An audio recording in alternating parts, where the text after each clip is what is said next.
കഴിഞ്ഞ ദിവസങ്ങളിൽ സമൂഹ മാധ്യമങ്ങളിൽ ഏറ്റവും കൂടുതൽ ചർച്ച ചെയ്യപ്പെട്ട വ്യക്തിയാണ് യോങ് ഹൂൻ കിം എന്ന സൗത്ത് കൊറിയക്കാരൻ. ഇന്ന് ലോകത്തിൽ ജീവിച്ചിരിക്കുന്നവരിൽ വെച്ച് ഏറ്റവും കൂടുതൽ IQ ഉള്ള വ്യക്തിയായ ഇദ്ദേഹം 2025 ജൂൺ മാസം 17 തന്റെ ട്വിറ്ററിൽ ഇപ്രകാരം കുറിച്ചു: As the world's highest IQ record holder, I believe that Jesus Christ is God, the way and the truth and the life. ശ്ലീഹാകാലത്തിന്റെ 6ാമത്തെ ആഴ്ചയിലേക്ക് നാം പ്രവേശിക്കുമ്പോൾ കർത്താവിന്റെ കൽപ്പനകളും ചട്ടങ്ങളും പാലിച്ച് ഫലം പുറപ്പെടുവിക്കുന്നവരായി നാം മാറണമെന്ന് ഇന്നത്തെ വായനകളെല്ലാം നമ്മെ ഓർമ്മിപ്പിക്കുകയാണ്. കർത്താവിന്റെ കൽപ്പനകളും ചട്ടങ്ങളും അനുസരിച്ച് ജീവിച്ചാൽ അത് മറ്റു ജനതകളുടെ ദൃഷ്ടിയിൽ നിങ്ങളെ ജ്ഞാനികളും വിവേകികളുമാക്കുമെന്ന് നിയമാവർത്തന പുസ്തകത്തിൽ നിന്നുള്ള 1ാം വായന പഠിപ്പിക്കുന്നു. ജ്ഞാനവും വിവേകവും വർദ്ധിച്ചു എന്ന് കാണിക്കുവാനായി പലപ്പോഴും ദൈവത്തെയും ദൈവകൽപ്പനകളെയും തള്ളിപ്പറയുന്ന ഈ കാലഘട്ടത്തിൽ നമുക്ക് മാതൃകയാവുകയാണ് യോങ് ഹൂൻ കിം എന്ന ഈ ചെറുപ്പക്കാരൻ. യെശയ്യാ പ്രവാചകന്റെ പുസ്തകത്തിൽ നിന്നുള്ള 2ാമത്തെ വായനയിൽ കർത്താവിന്റെ ആലയത്തിലേക്ക് പോകുവാനും അവിടുത്തെ വചനം ശ്രവിക്കുവാനും ആത്മാർത്ഥമായി ആഗ്രഹിക്കുന്ന ജനതയെയാണ് നാം കണ്ടുമുട്ടുന്നത്. ദൈവവചനം ശ്രവിക്കുവാനും ദൈവാലയത്തോട് ചേർന്ന് നിൽക്കുവാനും എത്രമാത്രം താല്പര്യവും ആഗ്രഹവും നമ്മിൽ ഉണ്ട് എന്ന് വിചിന്തനം ചെയ്യുവാൻ ഈ വചനഭാഗം നമ്മെ സഹായിക്കുന്നു. കൊരിന്തോസുകാർക്ക് എഴുതിയ ലേഖനത്തിലൂടെ സ്വന്തം നന്മ കാംക്ഷിക്കാതെ അയൽക്കാരന്റെ നന്മ കാംക്ഷിക്കുവാനും എല്ലാ പ്രവൃത്തികളും ദൈവമഹത്വത്തിനായി മാത്രം ചെയ്യുവാനും ഉദ്ബോധിപ്പിക്കുകയാണ്. നമ്മുടെ സന്തോഷത്തെയും സുഖത്തെയും താല്പര്യങ്ങളെക്കാളും ഉപരിയായി മറ്റുള്ളവരുടെ നന്മ കാംക്ഷിക്കുന്നവരെല്ലാം ദൈവത്തിന്റെ നിയമങ്ങൾ കൃത്യമായി പാലിക്കുന്നവരാണ് എന്ന് അവരുടെ ജീവിതം തന്നെ തെളിവാണ്. അപ്രകാരമുള്ള വ്യക്തികളായി മാറുവാൻ ശ്ലീഹ നമ്മോട് ആവശ്യപ്പെടുകയാണ്. സുവിശേഷ ഭാഗത്ത് ന്യായാസനത്തിൽ എത്തുന്നതിന് മുൻപ് രമ്യതപ്പെടുവാൻ കർത്താവ് ആവശ്യപ്പെടുകയാണ്.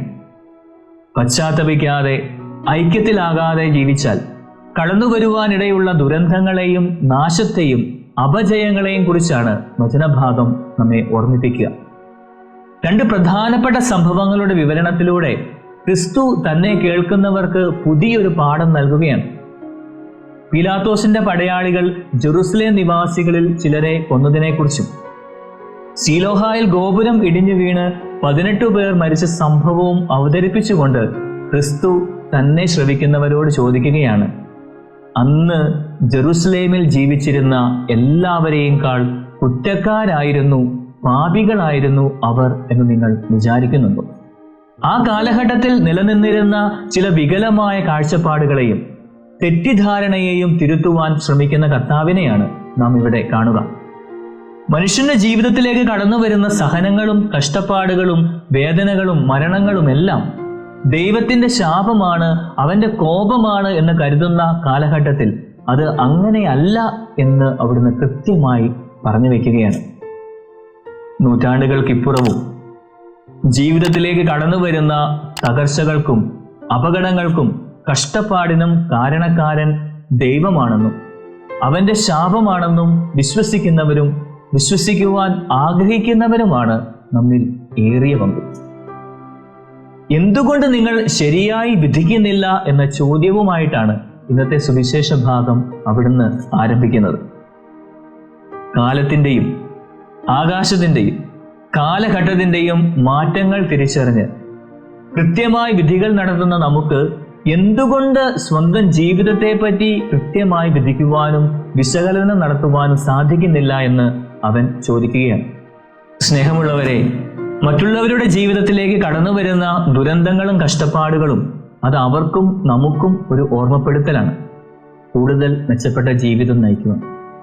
അവരുടെ കഷ്ടപ്പാടുകളും ഞെരുക്കങ്ങളും വേദനകളും എല്ലാം ദൈവകോപമായി കണക്കാക്കുന്ന നാം പലപ്പോഴും നമ്മുടെ ജീവിതത്തിലെ കുറവുകളെയും പാപത്തെയും തിരിച്ചറിയാതെ പോകാറില്ലേ?